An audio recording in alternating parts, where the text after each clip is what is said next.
name is Paul Abella. I'm originally from Kansas City, Missouri, and currently right now I'm at the University of South Carolina as an in-state coordinator. Now you're probably wondering, a kid from Kansas City, how did you get to the University of South Carolina? That's a long way from home. Well, here's how my story began. I went to the University Academy, graduate 2009. Shout out to you Griffins out there. And it's a smaller high school. A lot of schools in Kansas City, you're probably thinking of Lincoln, Rockhurst, Paseo, Hogan. Our school's a little bit different. My graduating class was only 39 students. So I knew I did not want to go to a bigger institution like MU, Pitt State, Northwest. I wanted to be in a smaller environment. Originally, I was actually supposed to play college football, but then due to scholarship reasons, I decided not to attend there. And I ended up just taking academic scholarship to Newman University, which is in Wichita, Kansas. All the time growing up, I knew I wanted to help people out. I just didn't know what my calling was. Originally, I was actually going to Newman University for nursing, and then realized, you know what? I'm not good in science. We're gonna have to think this through. So then, I love, planning, make sure people's money's correct. So I was like, all right, let me do business. Then I realized, math is not my strong suit. And my advisor told me, so what are your interests? Like, what do you like? I told him I like helping people, but I'm also really into sports. At the time, our college started a new program called Sports Communication. My original goal after graduating college, I was going to go into PR because I was writing articles for the university. A lot of the brochures from the university were actually created by students in a class I was called Special Public Relations. And I was in that organization for a while, and I was like, you know what? After I graduate, I'm going to go into PR. So after I graduated Newman in 2013, I worked for some smaller PR firms just to kind of get my feet wet to really figure out if this was an industry for me or not. And every single day I would literally just go to work, or I'd actually be just giving my volunteer service just to build up my resume. So some of these places I was working for free, or I'd barely receive any money. And I realized, this is not what I want to do. I really do genuinely want to help people, because anything that I know of knowledge, I wanted to pass it on to somebody else. So one day I got a call from an organization I was a part of in high school called 2020 Leadership. They needed somebody to speak for the event for the opening of the year, and they pretty much just want to let students know, hey, here's what my success, here's what I did in order to get where I am today. And after talking to the students, I realized, maybe I want to go into education because there are so many things that go on that people don't realize. And luckily, at the same time, when I was trying to refigure my job situation, Newman University had a position open. And Georgia Drews, she's one of my classmates at Newman. She was currently working as an admissions counselor there, and let me know, hey, you should apply for this position. So I applied for the position, and I got it. In the beginning, I was like, exactly what do admissions counselors do? So pretty much our job was to go to schools and let students know about the university and the possibilities for you to attend, where it's scholarships, majors, things like that. But one thing I really got interested was going into minority recruitment, working with people like me, the color of my skin, people from different backgrounds, socioeconomics, things like that. And that's where I had my passion for. So I worked there for about 2 years. And then I was like, something's missing. One of the things my dad always told me, it's okay to be uncomfortable, because when you're put in uncomfortable situations, you find your way to make yourself more comfortable. And I was like, that feeling, I've lost it. I need to find something new. And I was always thinking, what would my life been if I went to a bigger school? So then I started looking around at big institutions that had admissions counselor positions open.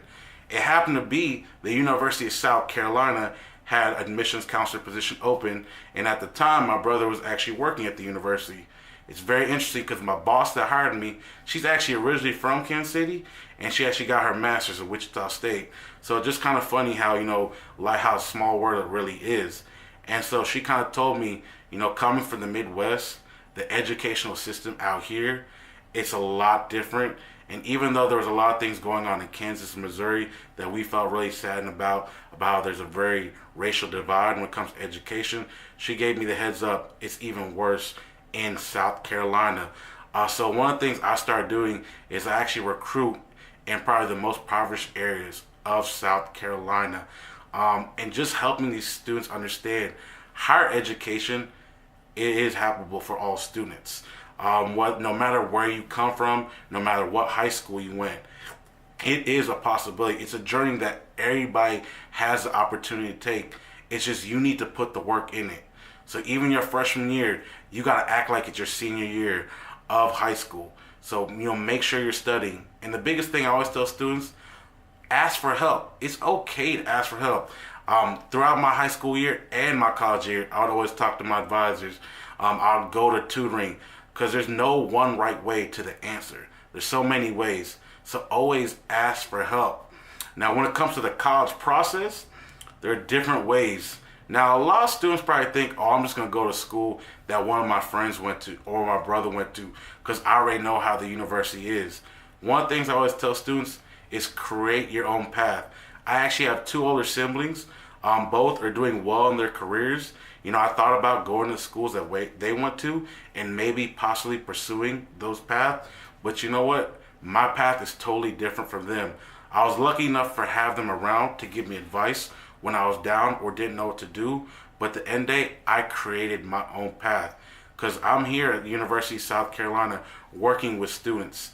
And even though the goal of my job is to, help kids understand if they can come to university, my whole thing is just spreading the knowledge of being able to go to college. I don't care if you're going to HBCU, you're going to PWI, a Christian-based, a private, a community college. Especially for students, if you don't think you're ready to go to college, definitely take the community college route. I know a lot of people don't preach that, and a lot of people probably look down upon people that go to community college, but you won't realize how many people I've met that they started out at a community college. Or in the South, we call them technical schools. You'd be surprised, because one of the things you don't realize, especially if you're not ready, if you go to a four-year institution, they're already hanging with that knowledge from the very beginning. It's going to be at a fast pace. So if you're not ready, definitely look at going to community college or technical school. If you're worried about finances, you can still work your job that you had in high school and go to school at the same time. I know a lot of my friends did that, and that's how they're able to pay for school, and they came out with no debt at all because they also had scholarships. If you want to go to a four-year institution, definitely do your research. Make sure you find your fit. Do they have your major? And then also visit the campus.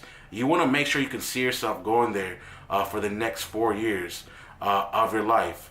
And like I said earlier, it's okay to be comfortable.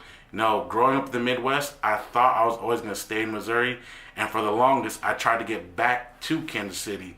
And then, within God's hands, He put me all the way in South Carolina. And I do not regret that decision whatsoever. I know if I probably stayed in PR, I could be getting a lot more money than what I'm currently on right now. But every single day, I want to go to work. Just that one day when I meet a kid saying, "Nah, Mr. Abella, I don't think I'm going to be able to go to college."